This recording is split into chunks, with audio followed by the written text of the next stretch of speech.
I am your host, Carrie Scollin, giving us different perspectives on where we are and where we want to go on our journey.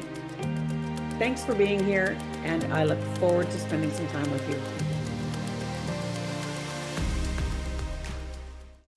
Hello, everyone. Welcome to the FoundHer Series. I am your host, Carrie Scollin. And of course, we've got another exciting episode for you. Our mission here is to bring inspiring guests and stories and to open up our world to a little bit more, some different perspectives. And really, it's about creating the life that you desire and that you deserve. And my guest today is going to really help us dive into some of these tools that we can use to understand a little bit more about ourselves and recognize some of the things that we can use to bring into balance. And her name is Dr. Margot McKinnon. I am so honored to have you with us today, Dr. Margot, and to discuss her book called The Dominance Theory. So welcome. Thank you for joining us. And let's get right into it because I know we've got so much that we can talk about. So welcome. And Perfect. If you want to introduce yourself a little bit, I would love that too. Well, thank you, Carrie. And thank you so much for inviting me on your show, because this is my purpose in life, is just to reach out to other people and get them excited about their lives. So I'm so happy you and I are on the same path, because this is going to be fun. So I'm Margot McKinnon. I used to be a high school teacher for 25 years here in Calgary. And I taught high school English. And then I was doing my master's degree, and one homework assignment changed my whole life. It's funny how one incident can change your life, change the whole trajectory. I was actually planning on becoming a high school principal, so I was doing all my coursework on leadership. And one course, it was called The Philosophy of Mind. And I took that class, and the first homework assignment was, how are the body, mind, spirit related? I thought, oh, what a great question. So I went home and I thought about it, and I came up with a whole fresh way of looking at the body, mind, spirit connection. And when I presented it to my prof and my other classmates, my prof said, Margot, that's the freshest theory I've heard in 50 years. You need to write a book. And I did. But the first book I wrote was this one, which was The Exquisiteness of Being Human, which I'll get back to in a sec. And this is the second iteration of it. And it's more of a guidebook. How do you use this 5 dimensions of self? And I wrote this one, and I put a cover on here so that I can do a workshop just like this. All I have to do is point here. I could do a workshop, everyone, around a campfire with this cover. So I came up with this, and Carrie and I are going to unpack it. But I have to say, it changed my life, and I'm going to tell you how very quickly at the beginning. When I first came up with this model, it would have been about 2002, so 20 years ago. I'm 62, everybody. So I was 40 years old. I had divorced. I had 3 little kids. I'm teaching full time. Life was hard. Yeah. And I poured all of my energy into my children, keeping a nice home. Not mowing the grass, though. I just couldn't get that far. My house looked a little bedraggled. But raising my kids and my job as a teacher were my 2 most important things. Other things had to slide away. We can't do everything. Women think we can, but we just have to sometimes set priorities. And when I came up with this model, I was in a place where life was hard. I didn't have very much money. Divorce is very expensive. And I haven't really fully recovered from that either financially, but there we have it. And when I came up with this model, I called it The Exquisiteness of Being Human, because I was focusing so much on the hard stuff. Okay. I had forgotten the elegance, the fun, the joy. And when I realized that, I thought, you know what? I'm going to go and find the exquisiteness of my life. Beautiful. I was Wow. 40. My kids would have been like, they were just young kids, like 2 in primary school and 1 in junior high. And you know what? They're in their 30s now, 34, 32, and 30. Guess what? They use this and they say, we're finding the exquisiteness of ours. We want to live our lives like so that we have stories to tell about the fun things we did. So it really did flow into their lives too as a mentor. Yeah. Beautiful. And that's why, Carrie, you and I are connected here, because we believe in the same thing. Life is for enjoyment too. It's not all about the grind. Yes. Mm-hmm. And I realized that when I was going through your book. And like I said, I don't think it's a book that you just read once and put down. I think it's a workbook. It's one that I will be going back through. I did my self-assessment because I thought I was one thing, and then it showed me that there was an area that was a little bit higher. So that was really interesting to me. But I would love for you to go through those 5. And I just want to say that in the same regards as what you were talking about, our lives are meant to be filled with joy. And it is something that we put on the back burner. And I think our mission is so similar where it comes to, let's put that in the forefront. Let's make that a priority. And it is amazing what happens when we do that, because it affects every area of our life when we do that. So it's near and dear to my heart. It's something that I don't think I made a priority. I feel I was in autopilot for many, many years of my life. And I'm not complaining about that. It's just an awareness that I've come to. And I've realized that every day is precious. And I want to make sure that I am doing something to bring myself joy. And if it's not me that is bringing joy, I'm bringing joy to somebody else. So I love your mission. I love how connected we are. And I cannot wait to share all of the 5 dimensions and how we can elevate that. So I'm going to pass it over to you. And let me get around the campfire so I can do a workshop, Carrie, and everybody else who's sitting here. You just sit back. I hope you have a nice cup of coffee or a cup of tea there and you're listening today. Just sit back, take a few notes as you go along.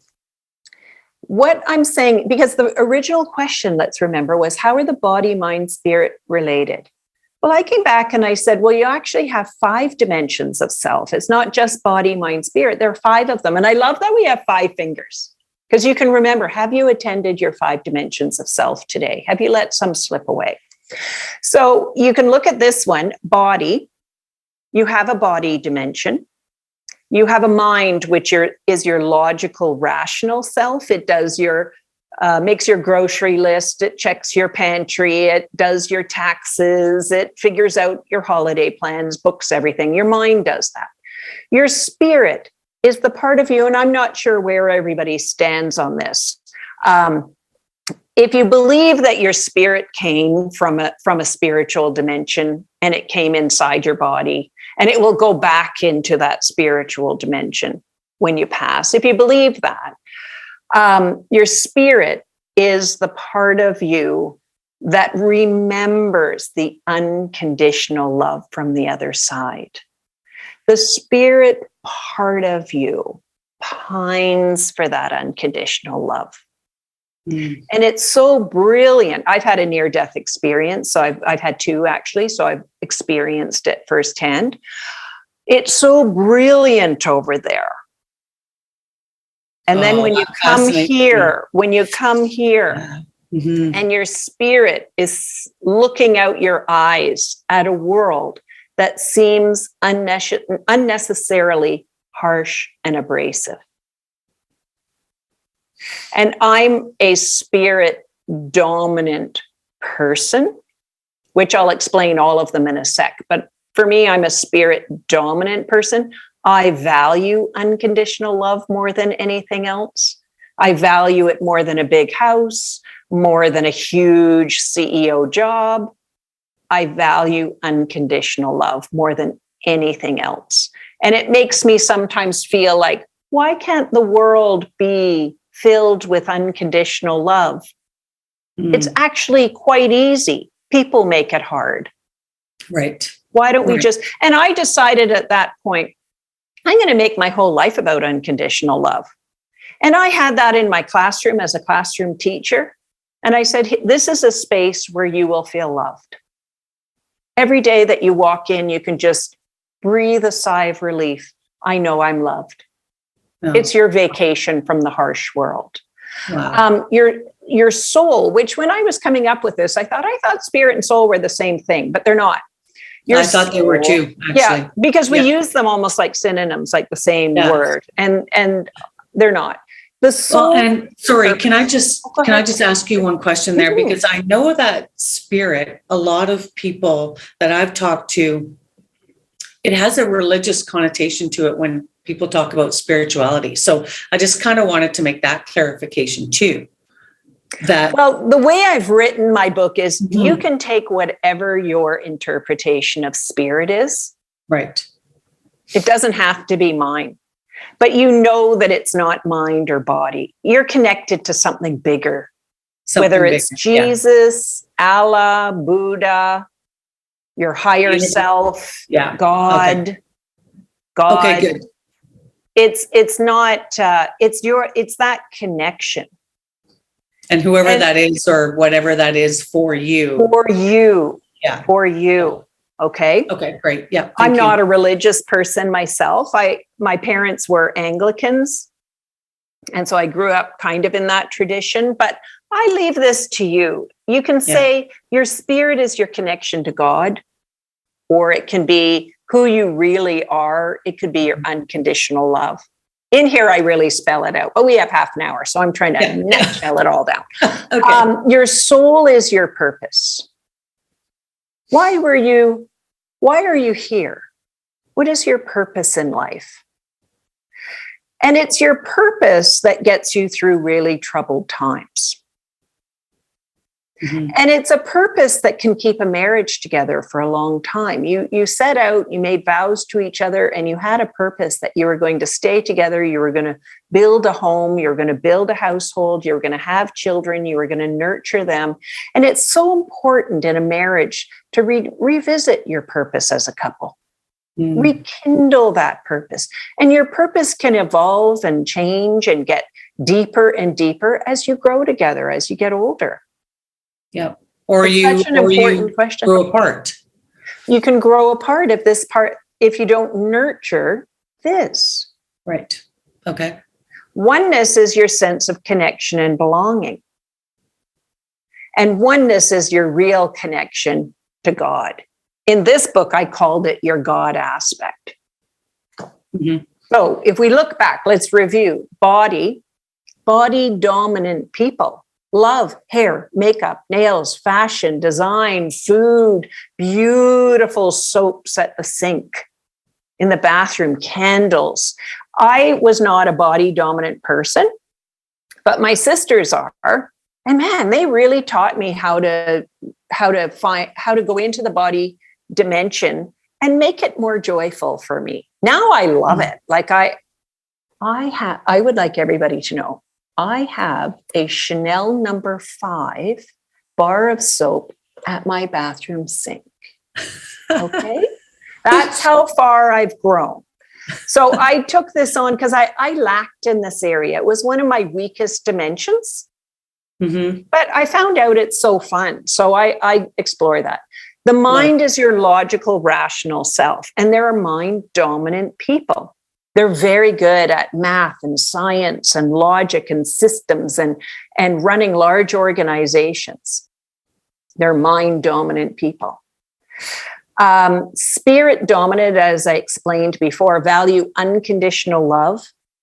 And they feel, as a high school teacher, I found some spirit dominant kids in my class, and they just were struggling in the human experience. They had their hoodie on, baggy clothes, look kind of invisible. And they would come in like ghosts in my classroom and sit somewhere on the fringes. I do sessions for teachers on this. I call them invisible kids, but they're spirit dominant kids. When they saw this model, it was fascinating. And they said, you were telling me all about myself that I didn't realize. because these ones value unconditional love so much. And this world seems so harsh and abrasive. That hoodie is like their blanket. Yeah. It's all frayed around the cuff. It's soft. It's their blanket. It's their security blanket.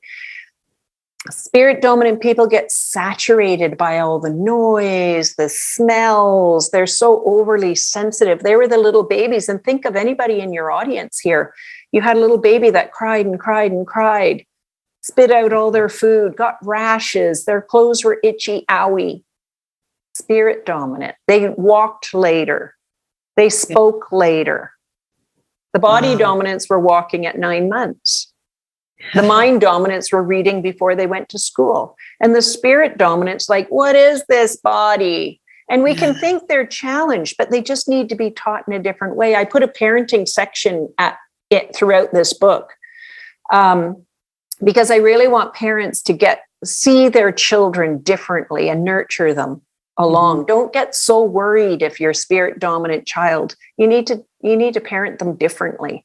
Okay, right. So if you have any kids out there who have little kids that are mysteries, they should read this book. Yes. So spirit dominant, and here's the sad part, everyone, is that they sometimes just want to go home now. They say, I want to go home now.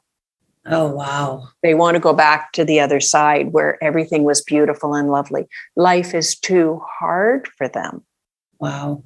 That's why I want to reach these children early and their parents early in life. We can talk about that on another day, Carrie, because we're going to have grandchildren here, and you could step in, grandparents, and make sure, because we're getting a lot of very sensitive kids out there, and they need different parenting style. Yeah, you can have the soul dominant people. It's their purpose. And I had soul dominant students in my class. They know what they want to do, and school's not cutting it. I'd rather quit and go off and do what I want to do. Yeah. And then you can have oneness dominant, where they love connection and belonging, and they're team builders.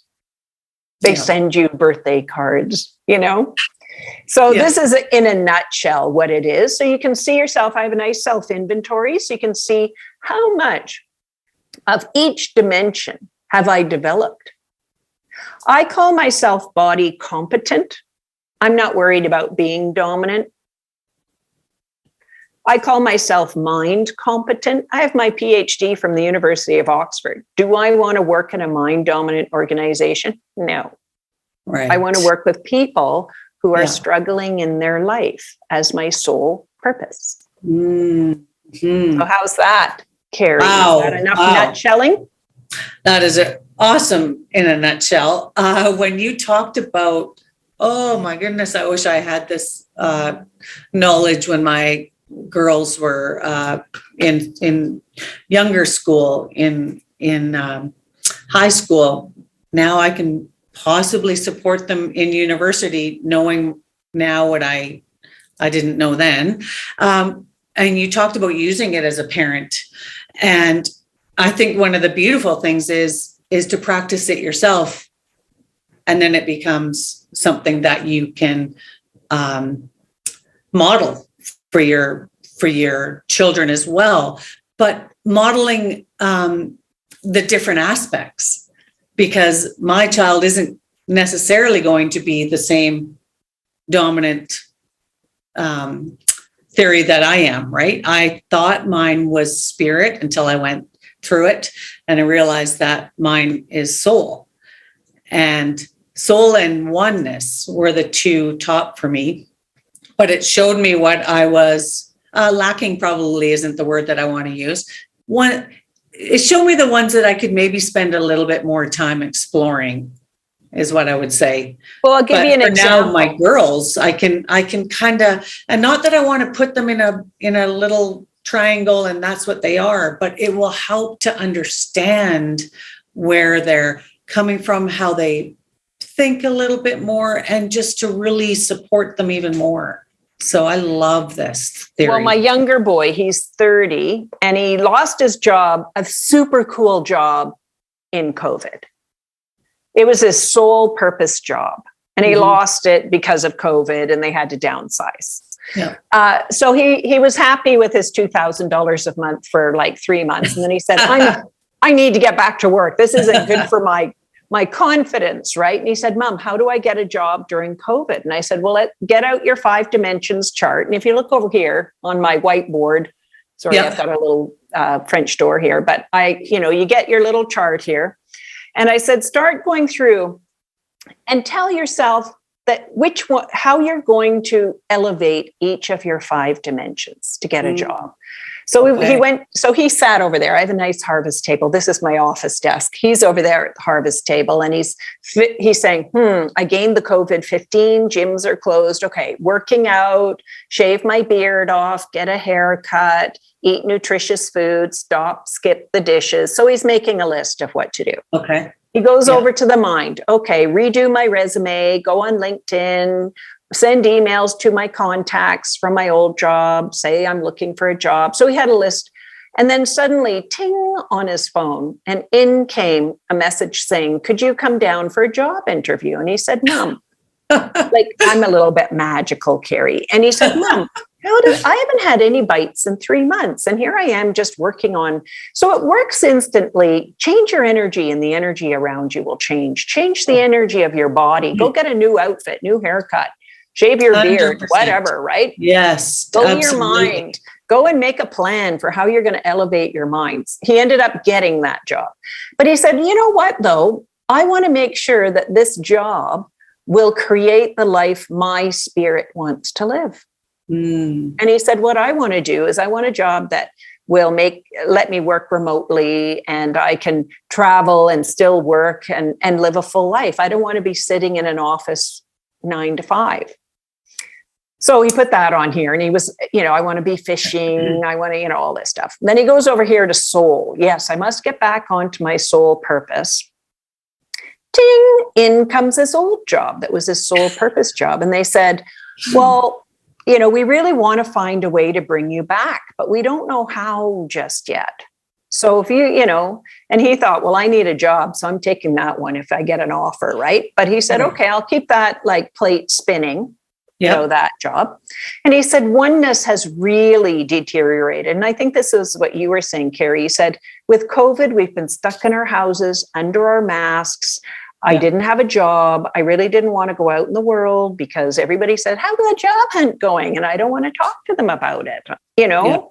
And so my oneness, my sense of connection and belonging deteriorated. So it's not that you're less than. You can say, gee, my body deteriorated, my mind. If you don't have a job, your mind can come in and tell you all kinds of mean things. Yes. Yeah. And then you're not living the life your spirit wants to live. Your soul purpose is kind of a little wonky. Right? And this just gives you a really tidy tool. Well, here's the fun part about that story is he got that job and he was visiting his brother in New Brunswick for a month, working remotely.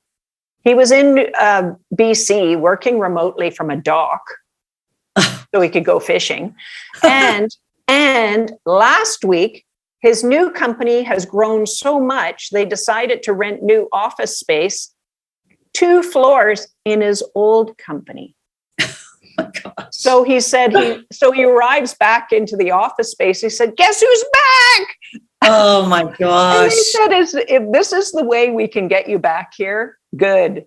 So it just kind of, what it does, everybody, is it just gets you to remember that you have these parts of yourself. And if you read my book, you'll find so many different ways of doing it. I don't even have it. It's my way. If you're a Christian, you will still read through here and say, oh yeah, that's how that works in my faith. Right. That's how that works with being a mom or a dad or whoever, right? So it's just such a versatile model. Yeah, and I think that's what I love about it because it's you take what you want from it, like we do in any book that I've ever read. There's some things that make sense, some things that I take, some things that I leave, but it's all how it pertains to me. But what it does is just opens up that perspective a little bit for me to maybe see something a different way that I've never thought about before, or it just wasn't in my awareness until you read it, you see it's like, oh, okay, I'm going to take that. That feels good. That's what I want from the book is what can I read? What can I take? What tools can I use? What awareness is it going to give me of an area that I may want to spend a bit more time in?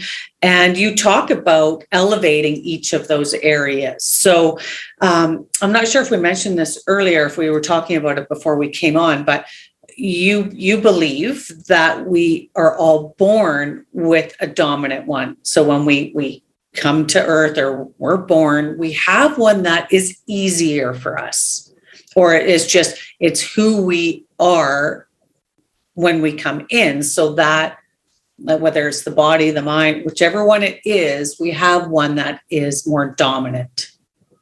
And I wouldn't say easier though, because spirit dominant people, it's right. like they've come to earth and they look around, because I've been working on this. Like I've taught thousands upon thousands of people about this. And I have this in school, like teaching teachers and nurses and everything else. But these people struggle in the human experience. Right. Because they're still too spirit for the rough and tumble body, mind world. Right. That they are forced. So these ones, that's why their parenting is crucial. The teaching, the education system for these kids are okay because they have a real soul purpose. They have an anchor. And these ones know how to make friends. But these ones, it's like their spirits looking out their eyes going, how does that kid know how to bat the ball out of the park? And I can't even get, I can't. And they're a little afraid. They get afraid. So these ones are this is why I'm here, is to help them, because we can tell some people have an easier time of being human than others. Right. Yes. But I also carry in here in the inventory, I have, what do you look like, your dominance profile when you're healthy? And what do you look like when you're stressed? So a body dominant person, as they age, they might be, oh, look at all these wrinkles. Oh, I need Botox. I need to get plastic surgery. And plastic surgery is designed for body dominant fear of aging. Right. To make a lot of money off of them. All the shopping centers selling clothes. I was at a women's health, one of those women's shows. Yeah. And I was going along and they were just chasing me down with all the wrinkle cream. I just said, it's okay. I'm hot oil already. It's just like as if we get to 60 and we're supposed to be like all wrinkly and everything. Yes. I feel as vibrant, if not more, since I discovered this than I did in my 20s, because I was still too spirit dominant back then. Okay, so I'm going to have to, unfortunately, we only have like 3 minutes left. Yeah. So I love that you talk about that. So that the body when you're healthy as opposed to unhealthy. So each one of them has the positive and negative. I don't know if that's the right term. Well, what you look like when you're stressed. Hey, stress is a natural part of life, everybody. Right. It's how do you deal with it and how do you rein in your stress behaviors? Yes. Recognize and rein them in. Yes. So one of the missions was understanding how they can all work together. Another one of your missions, though, what we talked about is joy and bringing more joy into our lives. And you gave, I want to leave with giving them something to take away besides everything else we've already given them. But you mentioned something about how you brought a bit more joy into your life by really giving yourself permission to enjoy and take the time to do the simple things that filled you up. An example was driving to Banff. If you could give that little story quickly, it just, to me, it really encompasses and shows us that do it because you're worth it. But the moment I realized that, Carrie, I was newly divorced. I was dropping my kids off at their dad's house in the morning for breakfast. And I had 4 days without my kids, Thursday, Friday, Saturday, Sunday. And I dropped them off. They were just running happy into their dad's house. I drove around the corner on my way to work And I broke into such a puddle of tears, I had to pull over. And I thought, how am I going to live without my kids for 4 days? I'm going to be so lonely. And then I heard this little voice in my head, and it said, you can either be lonely or you can use the 4 days to get your life back. Why don't you go and explore all those things that you've always wanted to do, but you couldn't do it because you're a mom and you were teaching? You've got 4 days to see if you're an artist. Yes. Or to see if you can elevate your cooking and recipes and have friends in for dinner. Why don't you do that instead of sitting there in a puddle of tears? Oh, and, amazing. just as to close things up here, my son was in Iraq, and they were getting missiles launched on him. And so they were sitting in a bunker, and he was thinking, this could be my last day on planet Earth. What have I not done in my life? And if I live for another day, he said, well, I didn't know if I could play the saxophone. He's now practicing. I wonder if I can do pottery. He bought a pottery wheel. Incredible. So looking, really saying, what are some things unexplored in me that I want to go after now? Talents and purposes I haven't explored before. Let's do it. Yes, get curious, get excited, just try something. That's part of what you've said, is take some action on something. See what that does, moving your energy. So thank you so much. I have to close off. We could keep going and going and going. For those of you who are here, you get the added bonus of having a Q&A with Dr. Margot. I'm super excited about that. For those of you watching the replay, please pick up a copy of her book. It is. And do they know where to get it? No. On your website? On my website, or they can contact me directly. But my website is www.drmargotmckinnon. So you have to spell it properly. There it is. drmargotmckinnon.com. Perfect. I have a T on the end of my name. Or they can email me, which is drmargotmckinnon@gmail.com. Amazing. Okay. And I do private sessions with people too. And I have webinars. They can go on my website and look up all my webinars. Check it all out. All right. Well, thank you so much, everybody, for being here. Please do yourself a favor and check out her book and everything that she has to offer.